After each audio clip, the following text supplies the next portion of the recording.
प्रथम शब्द भागवत का जन्म और अंतिम शब्द भागवत का हरिम परम। हमारा जन्म का गंतव्य क्या है, हमारे जन्म का उद्देश्य क्या है, कभी पूछा आपने खुद से? हम लोग इतने बड़े बड़े उम्र के होके बैठे हैं, आज तक हमने कभी खुद से पूछा कि हम लोग क्यों जन्मे?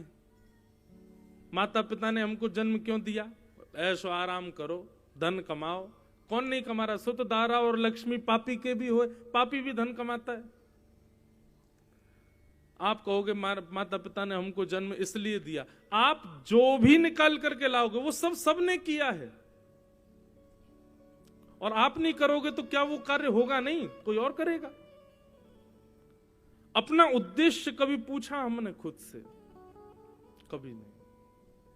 श्रीमद् भागवत जी पहले ही उद्देश्य क्लैरिफाई कर देती हैं। अगर आप भागवत जी के पंडाल में बैठे हो तो आपका एक ही उद्देश्य है, हरिम परम।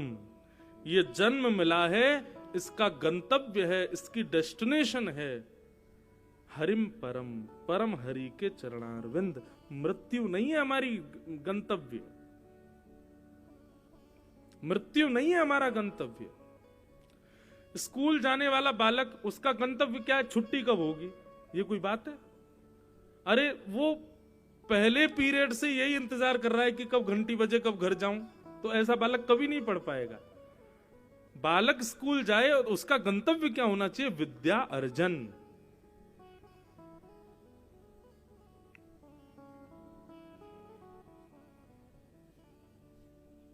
ठीक वैसे ही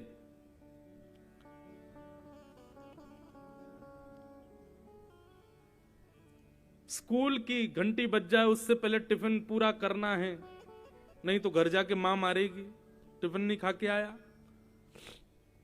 हम वही यही कर रहे हैं हम लोग। मृत्यु हो जाए उससे पहले घर बना दो, उससे पहले पैसा कमा लो, उससे पहले प्रॉपर्टी खरीद लो, बच्चों की शादी कर दो, इसका ये कर दो, इसका वो कर दो, जल्दी जल्दी कर लो। क्यों? मृत्यु देवी आके पूछेगी क्या क्या किया। अरे इसके लिए थोड़ी आए संसार में। संसार रूपी इस स्कूल में आए हैं तो यहां अर्जन करने आए हैं। किसको अर्जन करने के लिए आए हैं? हरिम परम, परम हरि को अर्जित करने के लिए आए, उनको लेने के लिए आए। ये भागवत का उद्देश्य है। यहां से बाहर के लोगों का क्या उद्देश्य है, उससे हमारा आपका कोई मतलब नहीं। उनका जो हो वो करें, जो चाहें।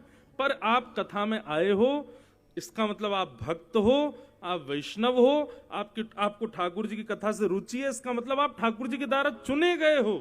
तो आपका एक ही उद्देश्य है, हरिम परम। मृत्यु हो, स्कूल की घंटी बजे, उससे पहले पहले हमको हरि परमानंद को प्राप्त करना है। हरिम परम, ठाकुर जी की शरणागति लेनी है, हमको भगवत प्राप्ति करनी है।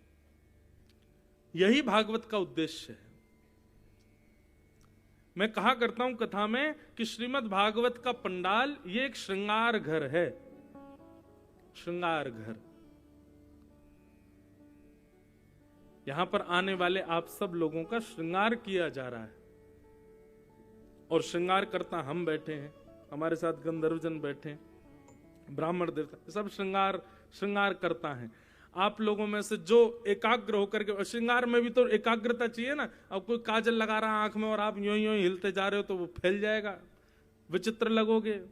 आपके कोई श्रृंगार किया जा रहा है और आप एक निष्ठ नहीं हो, अपने मन को एकाग्र नहीं हो, हिलते डुलते रहोगे तो निश्चित है श्रृंगार बिगड़ेगा। श्रृंगार कराने के लिए तो एकाग्रता चाहिए ना। ठीक वैसे ही ये एक श्रृंगार घर है और यहां हम श्रृंगार करता है। आपको अपना श्रृंगार कराना है, उसके लिए आपको मन को एकाग्र करके बैठना पड़ेगा।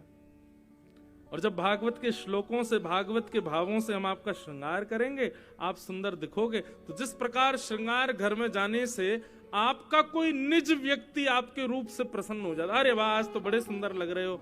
लेकिन इस श्रृंगार घर में यदि आपने अपना श्रृंगार कराया और इस श्रृंगार को करके जब आप यहां से जाओगे तो इस श्रृंगार पर केवल एक ही रीझेंगे, और वो है श्याम सुंदर, केवल ठाकुर जी। ठाकुर जी रीझ जाएंगे, वाह बड़े सुंदर लग रहे हो, बड़े मधुर लग रहे हो भाई।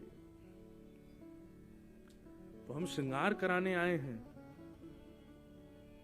भक्तिमती मीराबाई कहती, जिन भाई ने अपनी झोली में से तुलसी माला निकाल के दी, बोले लो इससे बढ़िया हार कोई नहीं है। अरी बहन, अरी ननद जी, आप वो दुनिया भर के सोने चांदी हीरे जवाहरातों के हार पहनोगी, एक दिन प्राण निकल जाएंगे, वो कोई और पहन लेगा, लेकिन ये तुलसी माला है, इसको गले में पहन करके आप जो पाओगी वो भी पवित्र होकर के भीतर जाएगा। इसको गले में पहन लोगी, स्नान करोगी तो सिर पर जल जाते ही जैसी तुलसी का स्पर्श होगा, गंगा यमुना कावेरी सिंधु सारी नदियों के जल के समान वो जल हो जाएगा। इसको गले में पहन करके रखोगी, कभी प्राण निकल जाएंगे तो जिस प्रकार प्रसाद में तुलसी डाली जाती है तब ठाकुर जी स्वीकार करते हैं, यदि हमारे प्राण निकले और उस समय गले में कंठी माला हुई तो ठाकुर जी हमको स्वीकार कर लेंगे। लो ननद जी इसको पहनो। ननद ने फेंक दिया दूर, बोले क्या तुलसी माला लकड़ी पहना रही हो मुझको। तो बाद में जब उनकी ननद की बुद्धि सुधरी तो सबसे पहले आके बोली, भाभी जी वो कंठी माला पहनाओ गले में। मीराबाई का श्रृंगार, मीराबाई का सब कुछ हमारे आप को रिझाने के लिए नहीं था, केवल ठाकुर जी के बीच है। इसलिए पंक्ति मुझे बहुत प्रिय है। लोग हमसे कहते हैं आप सफेद ही क्यों पहनते हो, आप धोती क्यों पहनते हो, आप तिलक क्यों लगाते हो, आप शिखा क्यों रखते हो। भैया इन वस्त्रों से कोई सामान्य व्यक्ति नहीं रीझेगा। संसारिक व्यक्ति तो इन वस्त्रों को देख के हंसी उड़ाएगा, ये कैसे वस्त्र पहने हैं, लेकिन इन वस्त्रों से श्याम सुंदर रीझ जाते हैं, ठाकुर जी रीझते हैं। जिन